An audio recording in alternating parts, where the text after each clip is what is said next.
Hello and welcome back to Divergent Reactions. Today's video is going to be the making of Playing God by Polyphia and interview with Tim Henson.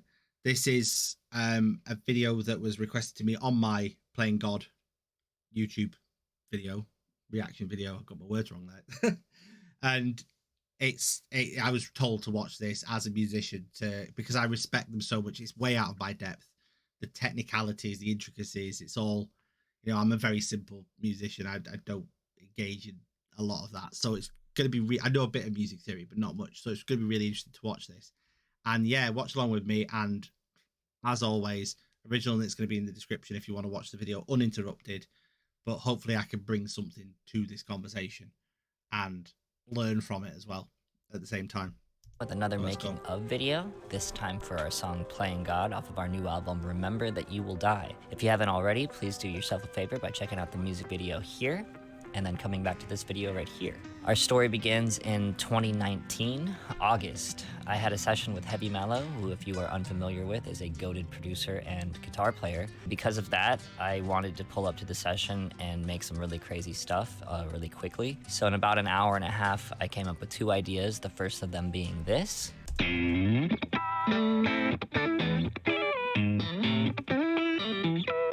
Heavy gave me a gospel chord progression, something with a lot of 7 chords, so once I riffed it out, it ended up sounding something like Saucy. I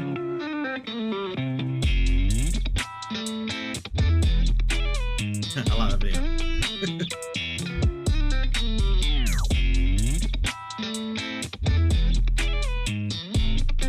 That's my kind of humor. I like that. So yeah, the next idea ended up being Playing God as you all know it. He had an omnichord in his studio, and I'd never seen an omnichord before. For those of you that don't know what an omnichord is, this is an omnichord.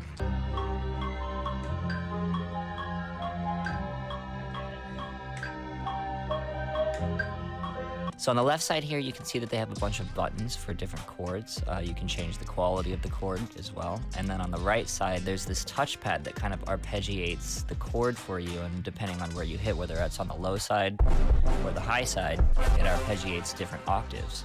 So after messing around with the omnichord, we thought, hey, this sounds kind of classical, and I happen to have my Ibanez nylon string with me, which I'm going to talk about later in this video.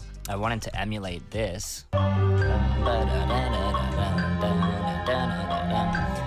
And that ended up sounding like this.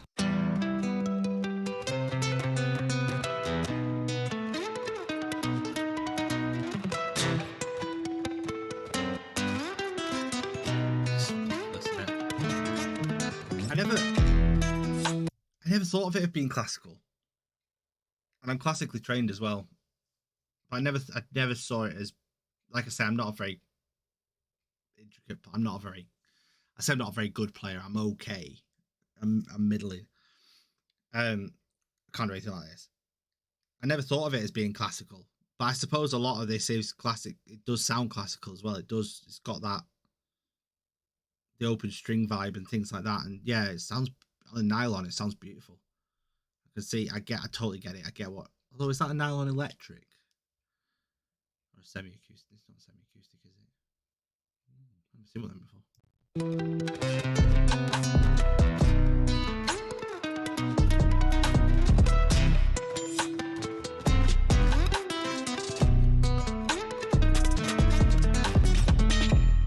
So anyways, fast forward to September, we had about a week-long session at my house, which essentially was, a week-long sleepover with the boys. And we got to invite Wes Hauk. And for those of you who don't know Wes, he's an incredible guitar player. He plays for a band called Alluvial, so please go check them out if you haven't already. Wes actually blessed us with some of my favorite parts of this song, including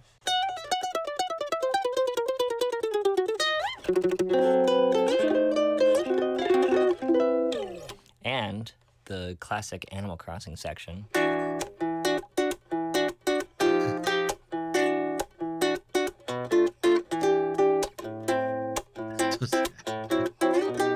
not playing much Animal Crossing.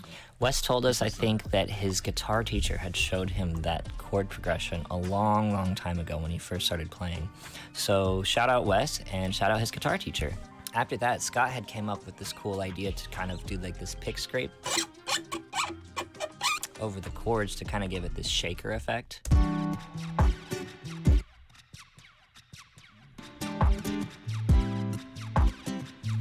really nice subtle touch there.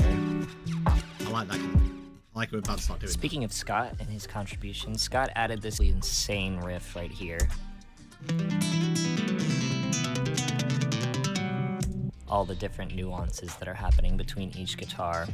You just have this wonderful meshing of intertwining melodies and lots of pretty bell-sounding harmonics. Scott told me that the inspiration behind that was just moving to the nylon guitar.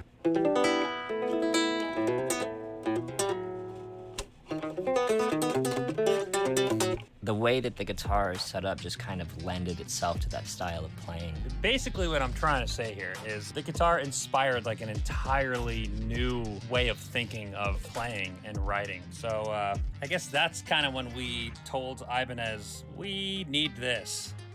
So fast forward to October, we had sent the demo of this song over to Ibanez to try and convince them to make us new versions of this. This guitar had basically been a commercial flop in 1998, so they were pretty skeptical to make a new one. After hearing the demo, they agreed, and then they made us this, the final version, the TOD10N, which is incredible, and you guys are all going to really want one. A lot of people seem to be pretty confused about this guitar. There is a sound hole right at the top, so as you're playing it,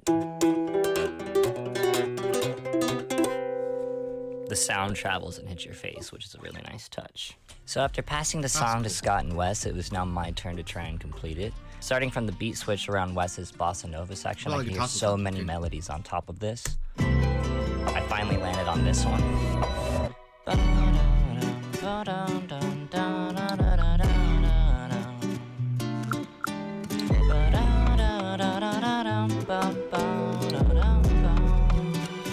And after listening to it back, I thought to myself, dude, this melody is so good, it needs to be whistled. So I got on Fiverr and I hired a guy to whistle for $32. He will professionally whistle anything that you send him. I tracked it on guitar and I sent him this.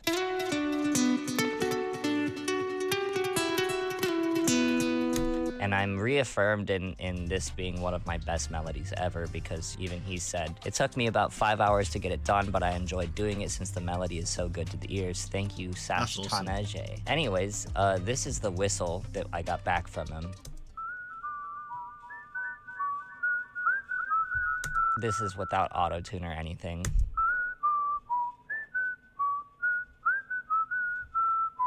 So I tuned it. I even sent him this counter melody. And he did send me that melody back, but I didn't end up using it, so that's right here. But anyways, yeah, for $32, an incredible deal. Shout out that guy. If you guys ever get on Fiverr, there's plenty of people on there to do really dope shit for you. I love that. I totally love that. Absolutely love that. I mean, I'm a freelancer by trade. I write articles, so I hate Fiverr, but I've had some bad experiences on there. But it is, yeah, that sort of thing for this kind of stuff is just incredible. It's just so random, but it just works. And if you need that one specific task doing, and there is somebody to do that task, then yeah, I love that. I love stuff like this. This is fascinating. So after making the melody, the rest of the song kind of just writes itself. As you can see, we have this riff next.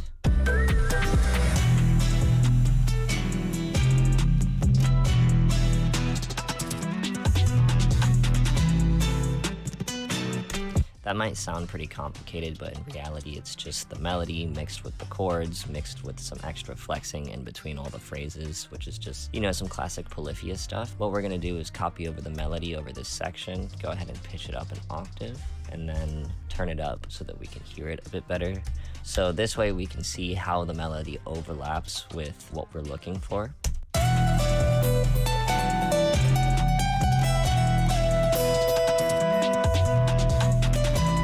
See that whole section right there is just a flex. So what we want to do is highlight that for something that we're going to do here in a second.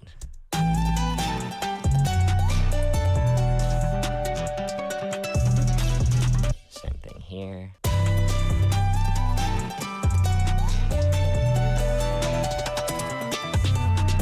right, now we can can mute this because we don't need that. So one thing that I like to do to separate the flexes from the main melody line is copy up here to another lane, and what we're gonna do is change the warp to Complex Pro.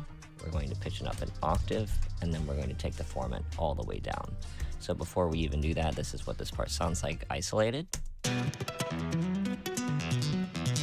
All right, so pitch it up, and then change it to Complex Pro, and then take the format all the way down, and it sounds like this. It gives it this bit crushed chipmunk kind of sound, so layered on top, it sounds like this.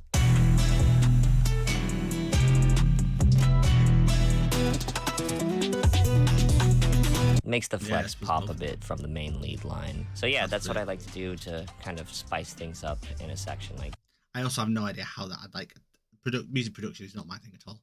So I'm always fascinated by stuff like this. Like, how do people work that out? Do you just like somebody just randomly is it just literally people just play with buttons until it works and sounds good? Or it's like I know sometimes these things are like an accident. Somebody presses the wrong button and goes, that sounds amazing.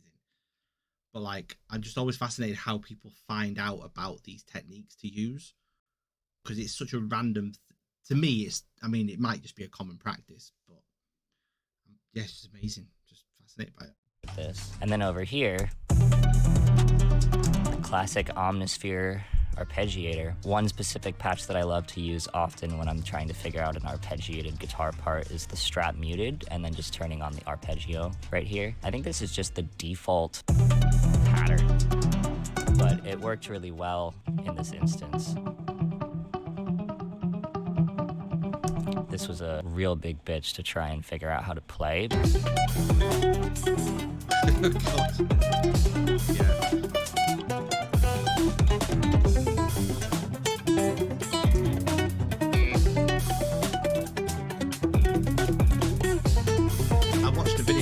I watched a video recently of, I've forgotten her name, but she is a guitarist, musician, drummer, and she did Barbie Girl in the style of The Killers. If you know who it is, drop the link because I can't remember. But she did a similar thing where she'd written a piece of music on the keyboard on MIDI, and then tried to translate. And when I really hope this works as a guitar part, because it's gonna be like, and the guy's there trying to learn it, and it's like really nowhere near as intricate as this, of course, but it is almost impossible to play. I just thought I think that sort of thing, like when you come up with something, because I've done it before years ago when I wrote a song and did it and on MIDI and tried to translate the parts, and it did like it for a drum beat, and it actually worked in the end. But it's always a bit of a gamble when you see something like that and you think, oh god, can I make this work? But obviously somebody like him, so talented, he can make anything work.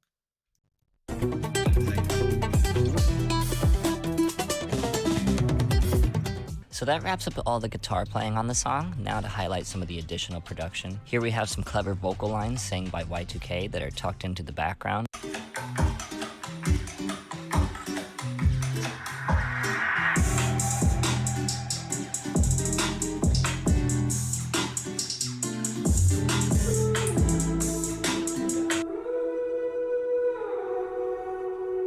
Speaking of vocal lines, Johan Lennox blessed us with these at the very end.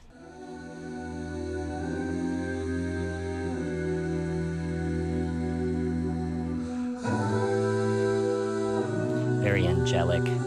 And then, of course, all the string sections throughout the song.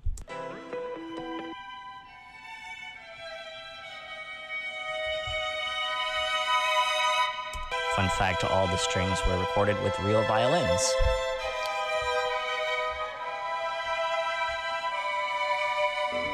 This is one of my favorite sections right here. This part just sounds like James Bond to me.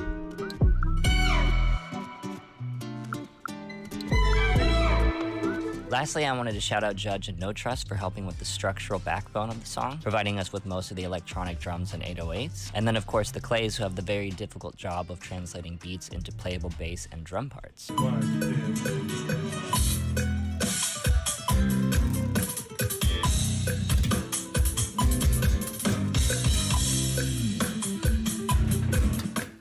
Also, shout out to the sponsor of today's video, Ubisoft and Rocksmith. Rocksmith Plus is a learning tool that basically turns the tedious process of learning metal, Rocksmith method songs for experience. It'll even your THPB10 if you have one of them. their PC. And for watching, be patient because I enjoy making music a lot more than I enjoy making of videos. But anyways, peace and love. See you all next time. Any video is good with a cute dog in it. Yeah, that was good. I enjoyed that. I'll watch it. There's another one on here I need to watch as well. Go. So that one I will watch as well. Yeah, I'm always just amazed. I'm always amazed by production and audio and the technical side of things, because it's not my thing at all. Like, I pretty much just write lyrics and bang a couple of chords out and hope for the best. So yeah, this is great. This is brilliant. Yeah, thank you for watching. If you've got this far, if you have enjoyed this video, please like and subscribe, and I will do more of these. Just let me know in the comments what you want me to react to, and I'll add it to my list and I will get around to it. So yeah, thank you so much for watching, and enjoy the next video wherever it comes up on here.